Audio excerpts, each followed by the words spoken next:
अस्सलाम वालेकुम नाज़रीन, आज एक बहुत अहम मौजू पर हम गुफ्तगू करेंगे और ये मौजू तकदीर का मौजू है।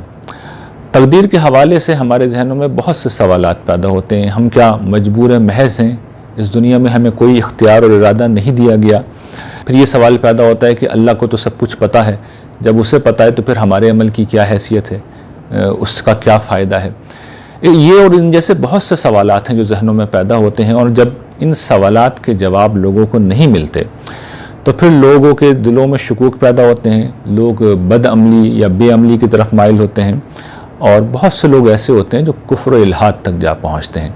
चुनांचे आज की इस गुफ्तगू में मैं कोशिश करूँगा कि इन सवालात को एड्रेस करूँ और उनके वो जवाबात आपकी खिदमत में पेश करूँ जो कुरान मजीद ने दिए हैं, क्योंकि ये कुरान मजीद का मौजू है। देखिए, कुरान मजीद हमें ये बात बताता है कि इस दुनिया में अल्लाह ताला ने इंसान को तकदीर का पाबंद बनाकर नहीं भेजा, बल्कि तकदीर बनाने के लिए भेजा है। वो ये बताते हैं कि इंसान की असल ज़िंदगी एक ऐसी दुनिया में गुजरेगी जो अनकरीब कायम होने वाली है, और उस दुनिया में या तो अबदी जन्नत है या अबदी जहन्नुम है।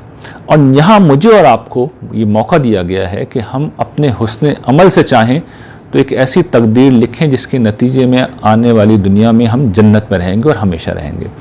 इसके बरक्स अगर हम बदअमली की स्याही को अपने नामा अमाल में लिखते हैं तो उसका नतीजा फिर ये निकलेगा कि आने वाली दुनिया में हमारी तकदीर हमारी रूह स्याही में बदलेगी और जहन्नुम के दरवाजे तक हमें लेकर चली जाएगी।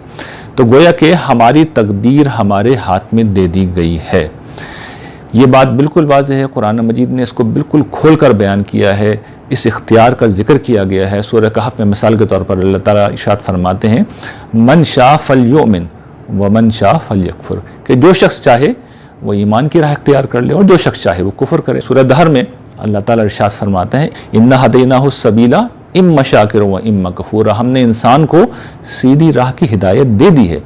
अब चाहे तो वो शुक्रगुजार बने, चाहे तो नाशुक्रा बने। तो ये इंसान का इख्तियार है, उसकी अथॉरिटी है जो इंसान को मुकम्मल तौर पर दी गई है। लेकिन कुरान और हदीस के बाज़ बयानात की बुनियाद पर एक उलझन है जो जहनों में पैदा हो जाती है, सवाल है जो पैदा हो जाता है, और वो ये कि अल्लाह ताला को तो ये पता है कि हमारे साथ क्या होगा, और उन्होंने तकदीर में लिख दिया है कि कोई भी इंसान जन्नत में जाएगा या जहन्नुम में जाएगा। यानी हमारी शकावत का, हमारी सादत का, हमारी खुशबख्ती का, हमारी बदबख्ती का, हमारी जन्नत का, हमारी जहन्नुम का, हमारे अंजाम का, चाहे अच्छा हो चाहे बुरा हो, फ़ैसला आज हो चुका है और अल्लाह ताला ने तकदीर में लिख दिया है। जब लिख दिया है तो उसके बाद हमारे अमल की हैसियत क्या है? तो लोग फिर ये एतराज़ करते हैं कि गोया कि एक नौइयत का ये सिर्फ ये लफ्ज़ मैं इस्तेमाल करूँ, लेकिन लोग ये कहते हैं कि फ्रॉड हो रहा है। इस तरह की कोई बात नहीं अल्लाह ताला करते। ये बाज़ बयानात हैं कुरान मजीद के और अहादीस हैं जिनको लोगों ने ठीक नहीं समझा, जिसके नतीजे में ये इंटरप्रिटेशन वजूद में आई है, जिससे गलत फहमी हो रही है। अगर आप सही बात को समझ लेंगे तो देखिए फिर कोई शक आपके जहनों में नहीं रहेगा। देखिए, कुरान और हदीस में जो बात भी बयान हुई है वो अल्लाह ताला के इल्म के हवाले से बयान हुई है। अल्लाह ताला देखिए ज़मा व मकान से बुलंद है। जिस तरह वो इस कमरे में मेरे साथ मौजूद हैं, इसी तरह वो आपके घरों में आपके साथ मौजूद हैं, सब देख रहे हैं। यानी उनका इल्म हमारा और आपका अहाता किया हुआ है। मौजूद होने से मुराद ये है कि उनका इल्म अहाता किया हुआ है। वो हर जगह होते हैं, सब देख रहे होते हैं, उन्हें हर चीज़ की खबर होती है। तो वो मकां से बुलंद है, इसी तरह वो ज़मा से भी बुलंद है, यानी टाइम स्पेस दोनों से बुलंद है। वो माजी को भी देख रहे हैं, वो हाल को भी देख रहे हैं, वो मुस्तकबिल को देख रहे हैं। तो जब वो किसी इंसान को पैदा कर देते हैं तो उसी लम्हे उसका अंजाम उसे मालूम हो जाता है। अल्लाह ताला को उस इंसान का अंजाम मालूम हो जाता है। उन्हें इस लम्हे मालूम है कि इस शख्स का जो गुफ्तगू कर रहा है इसका अंजाम क्या होने जा रहा है, और जो इस गुफ्तगू को सुन रहा है उसका अंजाम क्या होगा उन्हें इस वक्त भी मालूम है। इस वक्त भी मालूम है कि मैं और आप जन्नत में जाएंगे या जहन्नुम में जाएंगे। लेकिन ये क्या है? ये मेरी और आपकी तकदीर नहीं है, ये उनका इल्म है। ये उनका इल्म है। अब ज़ाहिर है कि उन्हें जन्नत बनानी है तो उन्हें इल्म होना तो ज़रूरी है ना, जब भी तो वो जन्नत का एहतमाम करेंगे। तो उन्हें पहले से इल्म हो जाता है, इसलिए कि वो खुदा हैं, वो कादिर मतलब हैं, वो ज़मा मकान से बुलंद हैं। तो अब उनके इल्म को आपको समझना है। यानी मामला क्या है, मैं और आप जो करते हैं हम जन्नत या जहन्नुम में उसकी वजह से जाएंगे, उनके इल्म की वजह से नहीं जाएंगे, लेकिन उनको इल्म हो जाता है। तो अब इसको एक मिसाल से मैं आपको समझाता हूँ। देखिए, मैं इस गुफ्तगू को कुछ जुमलों पे ख़त्म करूँगा। ज़ाहिर है मेरी जो गुफ्तगू का एक एंड होगा, मुझे भी नहीं पता इस वक्त वो क्या होगा, लेकिन जब मैं वो गुफ्तगू ख़त्म करूँगा और आप उस गुफ्तगू को सुन लेंगे तो आपको पता चल जाएगा वो जुमले क्या होंगे, मुतय्यन तौर पे वो क्या जुमले मैं बोलूँगा। आप उन जुमलों को एक कागज़ पे लिख लें और अपने किसी दोस्त को मेरी ये तकरीर फॉरवर्ड करें और उसको साथ में ये बता दें कि ये जो मुकर्रर हैं इन जुमलों पे अपनी गुफ्तगू को ख़त्म करने जा रहे हैं। तो अब देखिए, आपका दोस्त अगर वीडियो देखता है तो वो इस पर हैरान नहीं होगा कि भाई ये मेरे इस दोस्त को जिसने मुझे वीडियो भेजी है मुकर्रर के जुमलों का कैसे इल्म हो गया। इसलिए कि उसे अंदाज़ा है कि भाई इसने वीडियो देख ली होगी पहले, जब वीडियो देख ली है तो इसे पता चल गया। अच्छा, ये जो आपने ये बात कही है कि मुझे पता है कि मुकर्रर जो बोलेगा वो मैंने इस पर लिख दिया है, तो क्या आपके लिखे हुए की वजह से मैं वो बोल रहा हूँ? नहीं, मामला बिल्कुल उलट है। मैंने बोला है, आपने लिखा है, तो आपका इल्म जो वजूद में आया है मेरे अमल से वजूद में आया है। आपके इल्म की वजह से मैं कुछ नहीं बोलूँगा, यानी मैं अपनी मर्जी से बोलूँगा, अपने इख्तियार से बोलूँगा, अपने इरादे से बोलूँगा। आप उसे जान लेंगे, जब जान लेंगे तो आप उसे लिख लेंगे। वो मेरी तकदीर नहीं बन गई, वो आपका इल्म है। मेरी तकदीर मैंने जो बोला है वो बनी है। ठीक यही मामला अल्लाह ताला का है। अल्लाह ताला देखिए जान लेते हैं। आपने तो वीडियो देख ली इसलिए आप जान लेते हैं, अल्लाह ताला कैसे जानते हैं हमें नहीं पता, इसलिए कि हम उसकी कुदरत का अहाता नहीं कर सकते। बहरहाल वो जान लेता है, जब वो जान लेता है तो वो लिख भी देता है, वो फरिश्तों के हवाले भी कर देता है, इसलिए कि जन्नत जहन्नुम का इंतज़ाम फरिश्तों को करना है।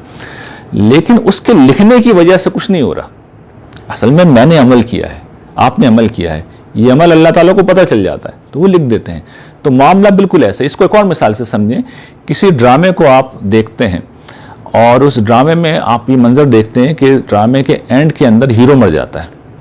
अच्छा, अगले दिन ड्रामा दोबारा रीटेलीकास्ट होता है, आपके साथ आपके घर वाले बैठे हुए ड्रामा देख रहे हैं और आप उन्हें बता देते हैं कि देखो ये हीरो मरने वाला है।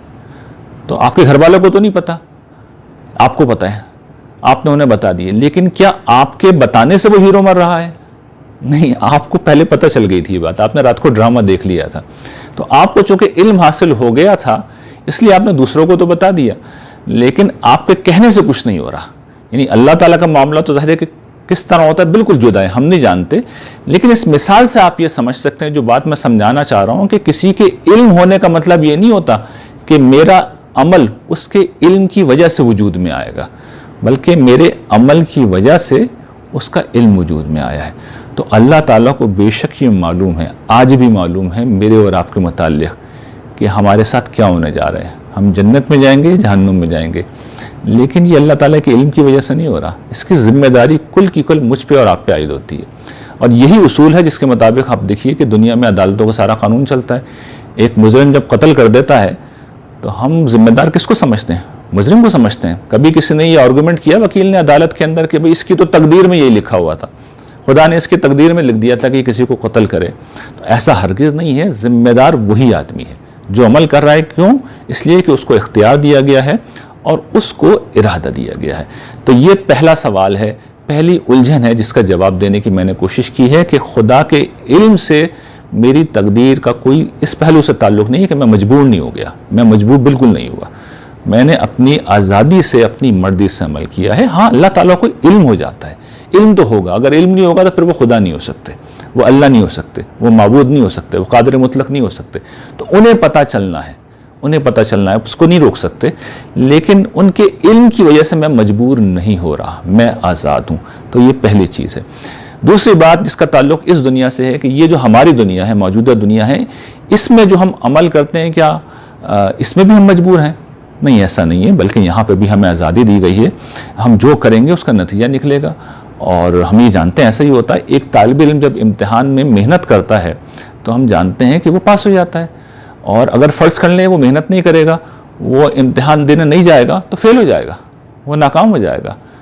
तो हम ये जिम्मेदारी किसको ठहराएंगे, किसको जिम्मेदारी देंगे? हम जिम्मेदार उस बच्चे को ठहराएंगे कि भाई आपने मेहनत नहीं की, आप इम्तिहान देने नहीं गए इसलिए फेल हो गए। तो हम में से हर शख्स ये बात समझता है कि यहाँ पर नताइज अमल के ऊपर ही मौकूफ़ होते हैं, और इस वजह से कोई शख्स ये उज़्र नहीं बना सकता, ये बहाना नहीं बना सकता, ना उसे बनाना चाहिए कि भाई मैं तो घर में बैठा हुआ हूँ, मुझे रिस्क मिल जाएगा, मैं तो घर में बैठा हुआ हूँ, मेरी तकदीर में अगर पास होना है तो मैं पास हो जाऊँगा। नहीं, ज़िंदगी हम इस उसूल पर नहीं गुजारते, और अगर कोई शख्स ये उज़्र पेश करता है तो वो गलती करता है। अलबत्ता 2-3 चीज़ें हैं जिनको हमें इस पहलू से समझना चाहिए कि वहाँ वाक़ईतन हमारी महदूदियतें हैं, हम मजबूर हैं। वो क्या चीज़ें मैं एक एक करके अब आपके सामने बयान करता हूँ। देखिए, पहली चीज़ ये है कि इस दुनिया में हमारे अमल का एग्जैक्टली वो नतीजा ज़रूरी नहीं कि हमेशा निकले जो हम चाह रहे हों। मिसाल के तौर पर बहुत लोग होते हैं, ज़हीन होते हैं, बासलाहियत होते हैं, मेहनत कर रहे होते हैं, लेकिन हम देखते हैं वो उस दर्जे का रिस्पॉन्स नहीं पाते, उस दर्जे का उन्हें रिज़ल्ट नहीं मिलता जिस दर्जे का रिज़ल्ट एक दूसरे शख्स को मिल जाता है जिसने इतनी मेहनत नहीं की होती, जिसमें इतनी सलाहियत नहीं होती, जिसमें इतने गट्स नहीं होते। तो यहाँ पर अमल गोया कि हमेशा वो नताइज नहीं देता जो निकलने चाहिए। गर्चे इसमें भी हमें ये देखना चाहिए कि कहीं हमारी मनसूबाबंदी और प्लानिंग की तो ख़राबी नहीं है, यानी इसकी इम्प्रूवमेंट की गुंजाइश तो आप हमेशा जहन में रखिएगा। लेकिन फ़र्ज़ कर लीजिए कि दो लोगों ने बिल्कुल बराबर अमल किया है, तो कोई गारंटी नहीं है कि दोनों के नताइज भी यकसा निकले, मुख्तलिफ हो सकते हैं। तो ये एक हकीकत है, इसको मानना चाहिए। क्यों है इसका मैं जवाब दूंगा। दूसरी जो चीज़ है वो ये कि इस दुनिया में अच्छे बुरे हालात पेश आते हैं, वो हमारी मर्ज़ी के बिल्कुल बरखिलाफ़ आते हैं और हमारे इल्म के बगैर आते हैं, हमारी कोशिश के बगैर आते हैं। वबा फैल गई, लोग बीमार हो गए, लोग मर गए, लोगों के ऊपर माशी बदहाली आ गई। अब इसमें किसी की अमल दखल था ही नहीं, जो होना था वो हो गया। तो ये अल्लाह ताला का फ़ैसला है जो हो गया। तो इसमें भी ज़ाहिर है कि हमारे किसी अमल की कोई हैसियत नहीं है, जो होना है अच्छे बुरे हालात वो होके रहेंगे।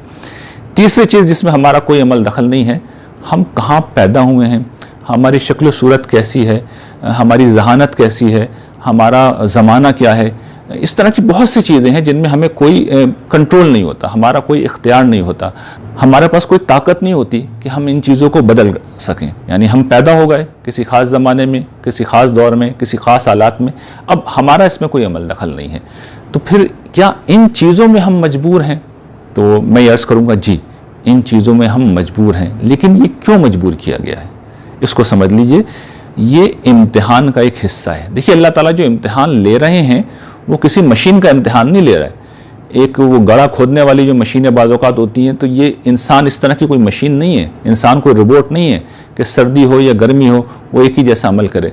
इंसान को एक हसास मखलूक बनाकर अल्लाह ताला ने पैदा किया। उसके अंदर जज्बात हैं, ख्वाहिशात हैं, मिलानात हैं, रुझानात हैं, उसकी पसंद नापसंद है, वो चीज़ों को के दरमियान तरजीह कायम करता है। उसे कुछ चीज़ें अच्छी लगती हैं, उसे कुछ चीज़ें बुरी लगती हैं, वो अच्छे हालात को पसंद करता है, वो बुरे हालात से भागता है, शर से वो अपनी ज़िंदगी में बचना चाहता है, खैर को वो अपनी ज़िंदगी में लाना चाहता है। ये सारी चीज़ें इंसान के मुतालिक ठीक हैं।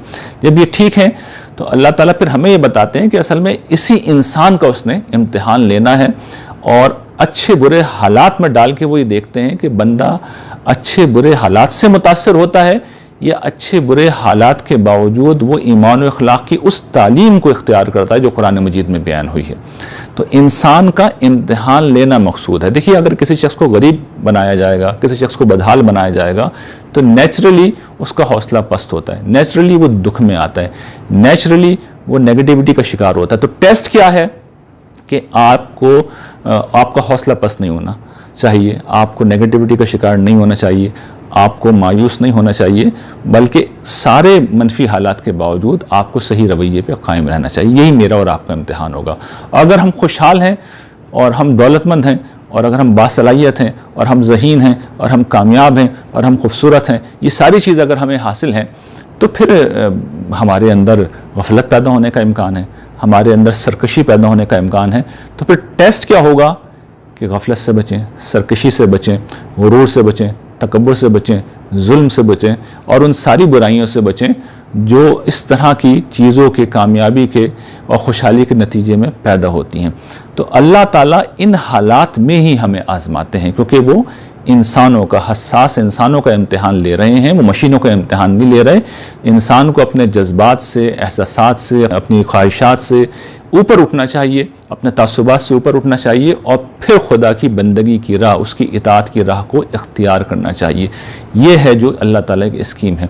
इसमें अब एक सवाल है जो कुछ लोग कर देते हैं, और ख़ासतौर पे वो लोग करते हैं जिनके हालात ज़रा ख़राब होते हैं। वो ये कहते हैं कि भाई ये अल्लाह ताला ने बुरा इम्तिहान का पर्चा हमें क्यों दे दिया, ये मनफी हालात का पर्चा हमें क्यों दे दिया। अच्छे हाल वाले लोग तो ये सवाल नहीं करते, लेकिन जो बदहाल लोग हैं, जो मुसीबत ज़दा लोग हैं, वो हमसे अक्सर सवाल करते हैं कि इस इम्तिहान के लिए हम ही रह गए थे।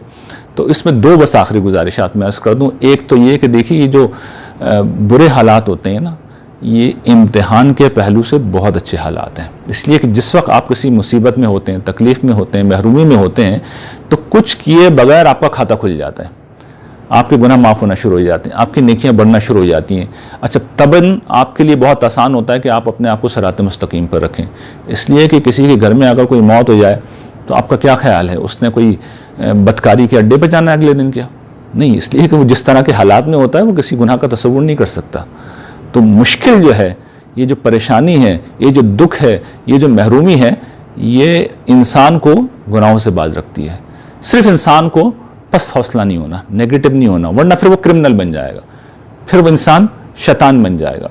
तो इंसान को अपने जज्बात और एहसासात पर काबू रखना होता। खाता आपका खुल चुका है। इसके बरक्स जो खुशहाल आदमी है, अमीर आदमी है, उस बेचारे को तो बड़ी एफर्ट करनी होगी, उसे बहुत माल खर्च करना होगा। अच्छा, वो सिर्फ ज़कात दे के फारिग नहीं हो सकता, उसके लिए तो हुक्म क्या है कुरान मजीद में कि यतीमों को दो, गरीबों को दो, रिश्तेदारों को दो, मांगने वालों को दो, बल्कि इस दर्जे में दो यस्सलूना का माज़ा युनफ़िक़ून कुल अफ़, जो कुछ ज़्यादा सब दे दो।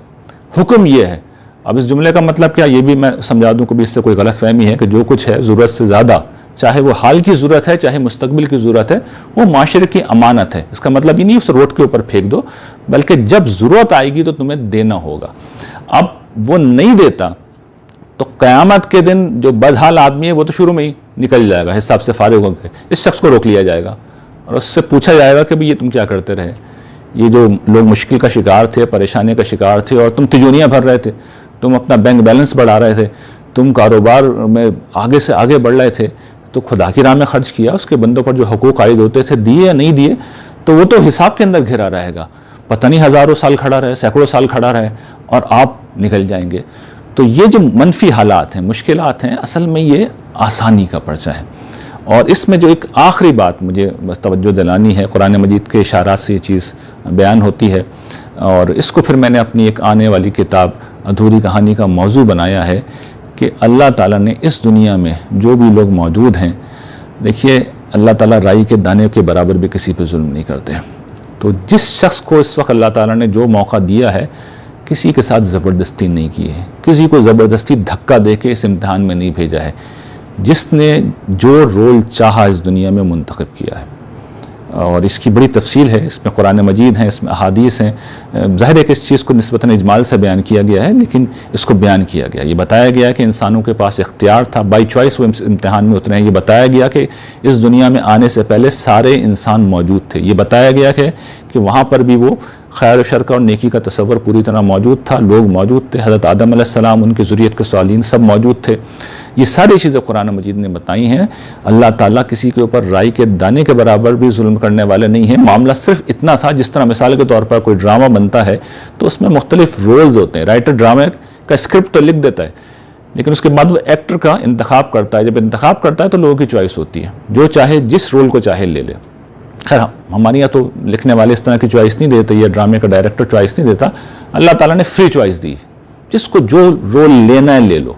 इसलिए कि क़यामत के दिन कोई मुझसे ये ना कहे कि मेरे साथ मामूली सा भी जुल्म हुआ, मुझे गरीब नहीं बनाते अमीर बना देते तो मैं कामयाब होता, ऐसा कोई नहीं कह सकेगा क़यामत के दिन। वहाँ अल्लाह की हम्द होगी, उसकी तस्बीह होगी, उसकी तारीफ़ होगी। उसके मुनकर, उसके नाफरमान भी उठेंगे तो सूरह बनी इसराइल में अल्लाह ताला कहते हैं अल्लाह की हम्द करते हुए उठेंगे। इसलिए कि पूरी स्कीम खोल दी जाएगी, बता दिया जाएगा, एक एक शख्स को सामने पूरी कहानी रख दी जाएगी कि देखो मैंने किसी के साथ कोई जुल्म नहीं किया, मैंने तो एक अजीम मौका क्रिएट किया था, अजीम अपॉर्चुनिटी क्रिएट की थी, सारी मखलूक डर गई थी, तुमने आगे बढ़कर कबूल किया था। तुम पहली दफ़ा पैदा हुए थे, तुमने पूरी स्कीम समझी थी, जिसने बैकआउट करना था वो कर गया। उस वक्त तुम में से जिस चीज़ का हौसला था वो आगे बढ़ा, अपनी मर्जी के तुम लोगों ने मामलात लिए, तो अब नताइज भुगतो। मैंने उस वक्त खबरदार कर दिया था, दुनिया में भी अपने नबियों और रसूलों के ज़रिए से वार्न किया था, मुतनब्बे किया था, फितरत के अंदर खैर व शर का शऊर रखा था, हर चीज़ को बताया था। और आखिर में अपना कलाम कुरान मजीद जैसी अजीम किताब को गोया कि खुदाए मुतकल्लिम, खुदा बोल रहा था, तुम्हारे दरमियान में रख दिया। फिर मेरे बंदे थे, ये सब कुछ तुम्हें बता रहे थे, इसके बावजूद भी तुमने इस्लाह नहीं की, सही रास्ते को इख्तियार नहीं किया, जन्नत की अजीम अपॉर्चुनिटी को हासिल नहीं किया, तो अपना सर पीटो। मैंने कोई जुल्म नहीं किया, राई के दाने के बराबर हुई। अल्लाह ताला अपने बंदों पर जुल्म करने वाले नहीं हैं, वो बहुत करीम हैं, बहुत मेहरबान हैं। उन्होंने मेरे और आपके लिए एक अजीम अपॉर्चुनिटी रखी है। देखिए हम क्या गलती करते हैं, और ये मेरी गुफ्तगू का इख्तिताम है। हम गलती ये करते हैं कि हमें इस दुनिया में भेजा गया है कि हम आने वाली दुनिया की तकदीर अपने हाथों से लिखें, अपनी जन्नत को अपने हाथों से मुंतखब करें। हम ये काम नहीं करते, हमारा फोकस इस पर बिल्कुल नहीं होता। हमें हमेशा ऐसी दुनिया की पड़ी रहती है। जो तकदीर हम पहले लिख चुके हैं अपने लिए, उसको हम रीराइट करने की कोशिश करते रहते हैं। मैं ये नहीं कह रहा अपने हालात बेहतर बनाने की कोशिश ना करे, ज़रूर करे, लेकिन इस कीमत पर नहीं कि आखिरत की तकदीर बिगाड़ने लगे। तो असल में हमें आखिरत की तकदीर बेहतर बनानी है। व आखिर दावाना अनिल हम्दुलिल्लाहि रब्बिल आलमीन।